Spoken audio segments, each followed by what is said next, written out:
Hey everyone, it's Alex again with another PixelLab tutorial video. Um, my last video, a lot of people enjoyed on how to make that calendar, and some people are new to PixelLab and it can be pretty confusing, especially when you first start using it. A lot of it, like, it doesn't really say what the things are or how you can use them. So I'm just going to do a hopefully shortish video on just kind of how to navigate PixelLab and what some of the stuff is. I'm not really going to make anything. It's just going to be a brief overview on what you're looking at when you open the app so you don't feel so overwhelmed. I usually use PixelLab for my digital scrapbooking. I'm on a Note 8, which is an Android. I know a lot of iPhone users use Over, I think. And I think Affinity might be another one that's iPhone, iOS only. But I gotta represent for us Android users. So I use PixelLab for almost everything. Even this picture you're looking at now, I designed on PixelLab. I used to do a lot of photo editing and like making things on my computer, but I always have my phone on me, so I pretty much use PixelLab for any of it. And it really is a pretty good app, especially for being a free app, for being able to make things. So let's go ahead and open up the app and I will show you, the basics. So here's my PixelLab.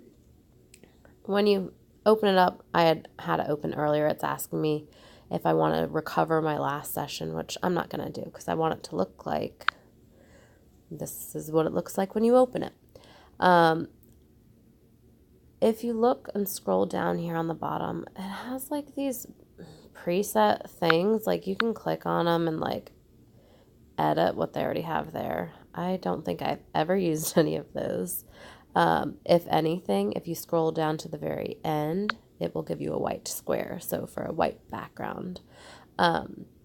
Another thing right here on this first little icon, these like three little circles, is my projects. So you can save your projects in PixelLab, and so you can edit like keep it as a project, so you can edit different layers and things like that. Just so you know, like if you had a project you're working on, if you go up to this little floppy disk right here, you can go save as project.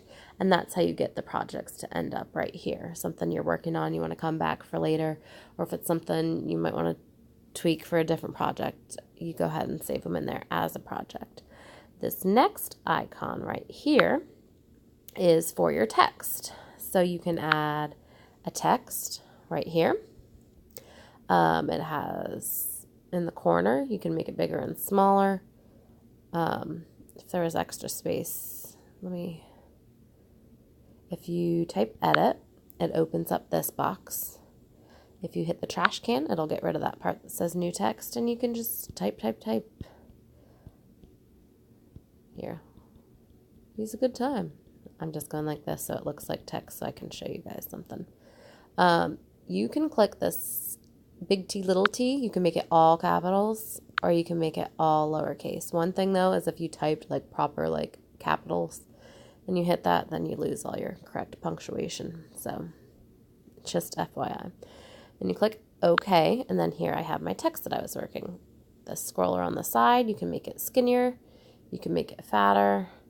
It's good to like play around if you have like a certain area you're trying to fill in a layout or something like that.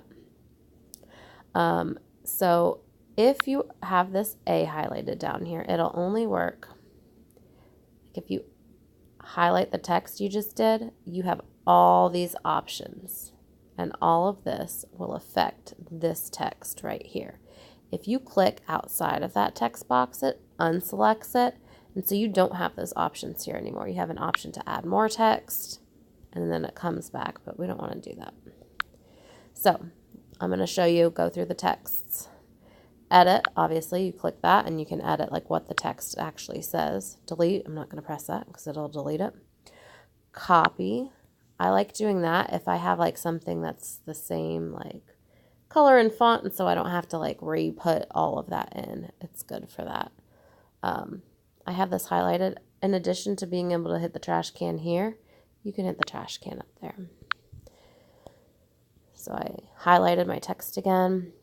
If you have different layers, this sends your text layer to the front. So that means any little different layers you have, the text will be on top of it. If you want it sent to the back behind certain layers, you can hit that. If you need to fine tune like where you're moving the text, I think, yeah. So it'll move it by 13 pixels. Or you can, I guess you could just move it 1 pixel at a time if you really wanted to fine tune it up, down, left, all around. I usually just move it around. I don't ever use that. So I guess this moves it all the way to right, all the way to left. I don't ever use this either. But I guess it's there if you need it. Size is one thing. Like you can use this, like one in the corner. If sometimes I'm like trying to get fine tune like the size of a text, I will go in here and do it by this way, just by 1 point by 1 point to really have some control over it. This padding is like for the text box. You see how it added space? Oh, whoops. I didn't mean to do that. Like around. If you take away the padding, like it cuts off the text. I don't ever use that either, but it's there if we need it. Sorry, I have a little cold. If you need to change the color of the text, you hit that color button and you have the selection right here. These ones up front are like ones I had recently used. It has like a bunch of presets of just basic colors if you scroll through there. If you hit plus, you have the color wheel, so you can pick anything. You can make it brighter or darker. One thing I like is you can make it more transparent or not. If you can see right here is your little sample. If you hit this dropper up here, now our background was just white, but if we had a picture that you could move this around and you could pick up the color from wherever and it shows you your little sample there. Also right here is if you're working with different layers, you can click on whichever layer and pick a color from one of those if you need it. So we'll leave our text purple for now.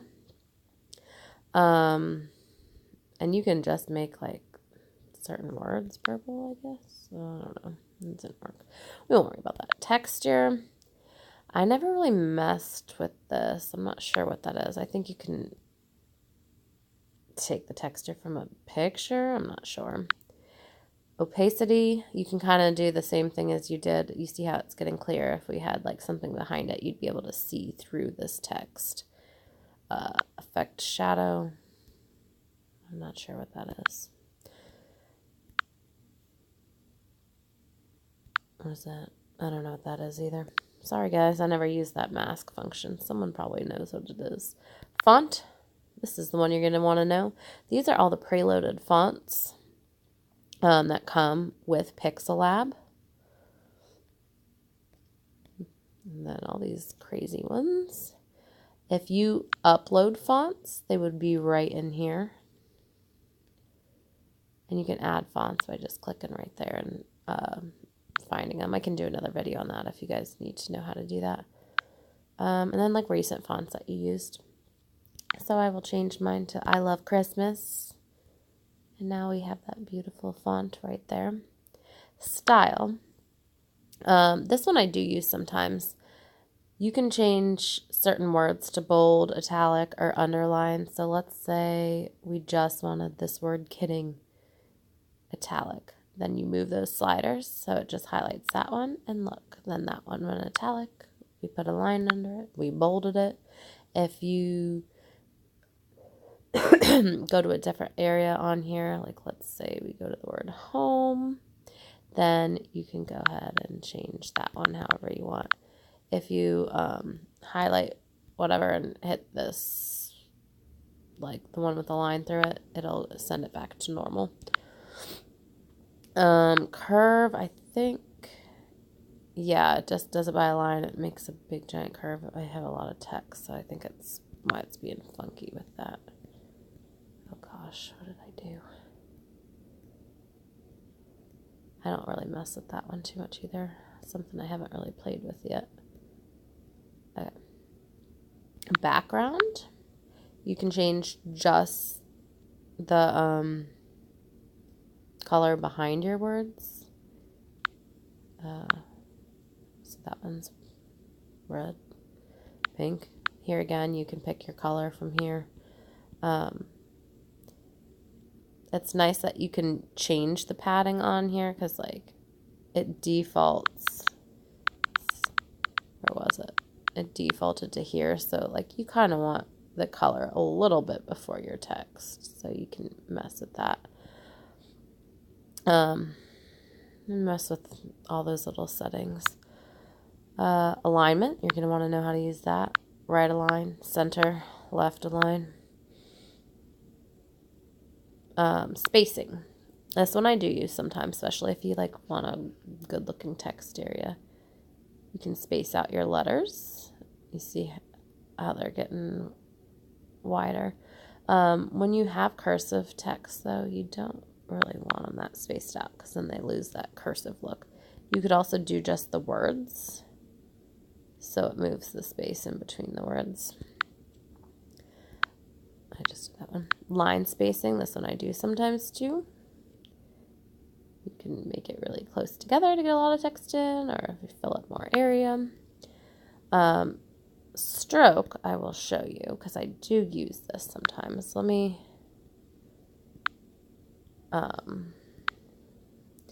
just show you like 1 or 2 words for this. So I'm going to delete it so it just has there, the word hello. And I'm going to make it really big. And I'm going to change my font, there we go, to something like that, because you'll be able to see what this function does better. Scroll through here again, find stroke. You're going to click enable, and you see how it highlighted the outside of that text. This works best for like those big like bubble type texts. If it's something thin, it just kind of muddles it. You can pick whichever color, so let's say I pick black. The stroke width is how like many pixels thick that you want that highlighting, so super thick or just barely, and you can fine tune it by using the plus and minuses. And it kind of changes the font, and it's kind of neat. Like you can do any color. That looks pretty cool, I think. I'm going to highlight that again so we get our options. Another neat thing I use a lot is shadow. Enable, and you can make the shadow any color. Like we have a green shadow, a black shadow, red shadow. You can change how bold it is or transparent. You can change the radius of how much it glows. You can make it, you know, just off to the side and down to the bottom, whichever direction you want the shadow to go. Inner shadow, the controls are basically the same, and this like adds, you see how it kind of added shadow on the inside. I'm gonna leave that. That's looking pretty cool. Emboss, I don't really use this. I don't really like the way it looks, but you can mess with that. It makes it look like 3D type text. Perspective, you could do some neat stuff with this, like that'd be pretty fun to play with for something.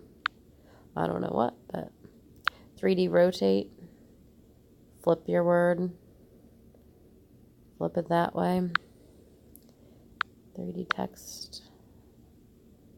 I haven't messed with that much. You guys can mess with that and make it look like 3D letters, I guess.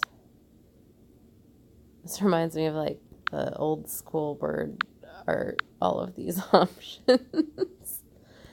So that is the text function. I'm going to go ahead and, oh, let me show you one more thing.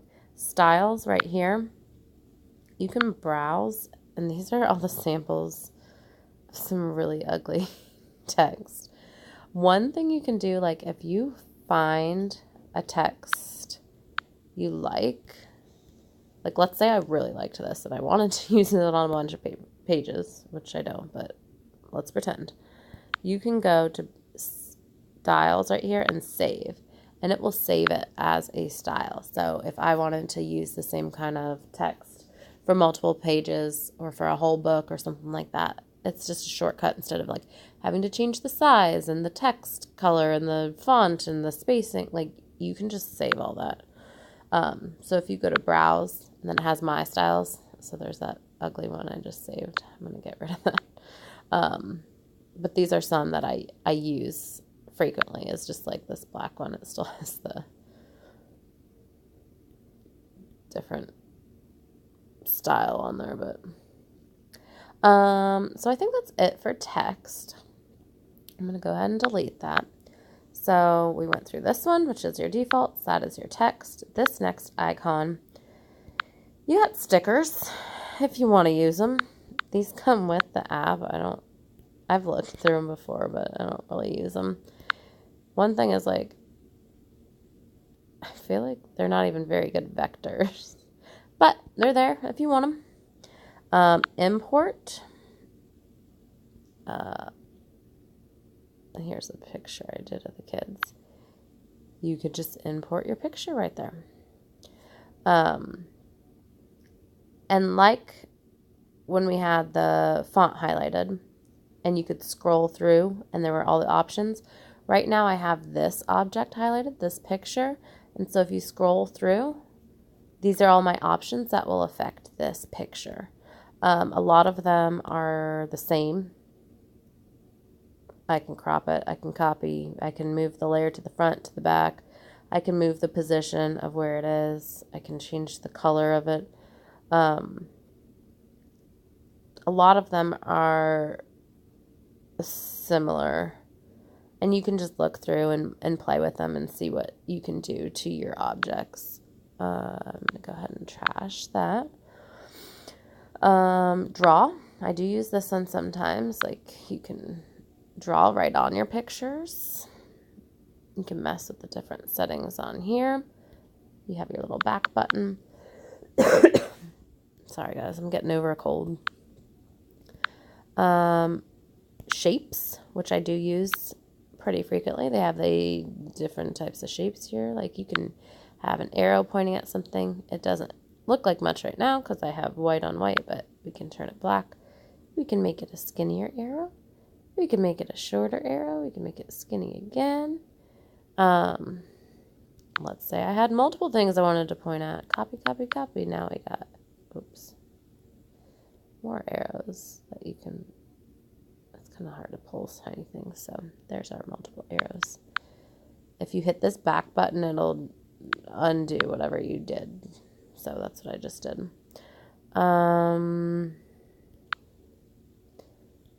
You guys, I'm not really sure what this is. I don't really mess with this.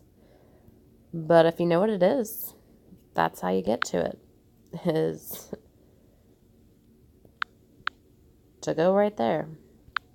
Well, I guess here's a whole little arrow thing. Beginning arrow size. So this is like the head of the arrow, what you want it to look like, what you want the back of the arrow to look like. Like, you can change everything about this arrow. It can be the arrow of your dreams. This one right here changes, like, I think, like, what your actual image is. Same with this. You can rotate it. You could add noise to it. So now our picture is all noisy. Let me get rid of that. So let's go back. This is what it looks like when you open it. The first thing I usually do, though, is if you hit these three little dots, use image from gallery. So I'm going to go down to my gallery. And this is a picture of my kids the other day. If you see, it came in sideways. I'm going to click this, and now they're up and down. They have some presets, like if you want to crop it, like let's say I was doing Project Life, I wanted a 3x4, you just click that and crop it however I wanted it. So let's say I wanted it pretty close up on them. One thing you can also change, like it's locked into the 3x4 size. Let's say you wanted it slightly shorter. You're going to click that and you can move it slightly shorter, slightly. If you lock it again, you're stuck in that 3x4 size. You can make it bigger or smaller, but the proportions are the same. You can rotate it. This, you can make it like just get the circle. So let's do that because that's kind of fun. Then I have just them with a transparent background, so I could add that on to anything.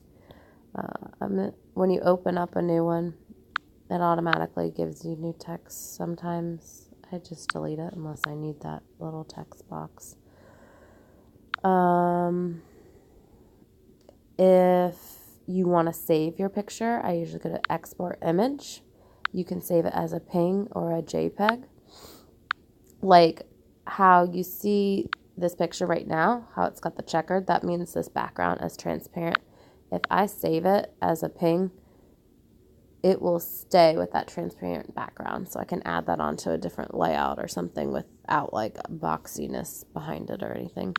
Let's say I saved it as a JPEG. Usually what I do, sometimes there's like a option to do your own dimensions. I always just change it to ultra, so then my picture is as big as it goes. You can save to your gallery, and now it's in my gallery. I don't really use, sometimes I mess with image size if I'm working on a project. If you do the presets, like when you open a picture, it's usually pretty good. Let's see what else we have here. Layers. If you added, let's say, new text. Okay, so we added this text box. If you go to layers now, there's a text box layer. Let's say we added a shape. This is a shape we wanted. Check. If you go to layers, now there's two. Let me change this text. Okay, so now you see right here, my text is behind that, the box. If I click it to the front, now it's in front of that box. And that's how you can move the layers. But also if you go to layers, you can actually physically drag and drop and order the layers that way from this function. If you click on this one, there's grid lines. If you're trying to line something up or anything like that, if you click on here, you can add extra grid lines. You can move your grid lines around however you need to. Your magnifying glass, you can zoom in. And if you just wanted to add and work on something really little in this area, click it again, and then it locks it in place to just this area. If you want to go back to it, you have to click on it again and click it. It has like, here, I'll show you this quote thing. Like, I guess if you want to add these motivational quotes to whatever you're doing, they're already in the app for you. So here we go. Here's my quote. Share. So this is another way. If you just want to save it, you can save it straight to your Dropbox. I don't want to do it though. Or however you want to do it. And like I said, you can save as project. I'll do sample. So that way, if I come back, if I look in my projects, there's my sample. I'm going to open it. I still have my layers. I still have things I can change and manipulate rather than just saving it as a flat picture. I think that's pretty much it. I tried to hit everything like that you just see on the screen. There's obviously a lot more you can do with it once you get into the nitty-gritty of it and use it for a while. But if there's any particular questions you have about actual, like, how do I do this little thing or how do I get it to look this way, just leave me a comment and I'll see what I can do and help you guys out. I hope this was helpful to you guys so you feel a little bit more comfortable navigating the app and working with different layers and different things in PixelLab. And like I said, any suggestions, just leave them either a comment on the video or submit it on the site or hit me up on Instagram, whatever you want to do. So I thank you guys very much and thanks for watching.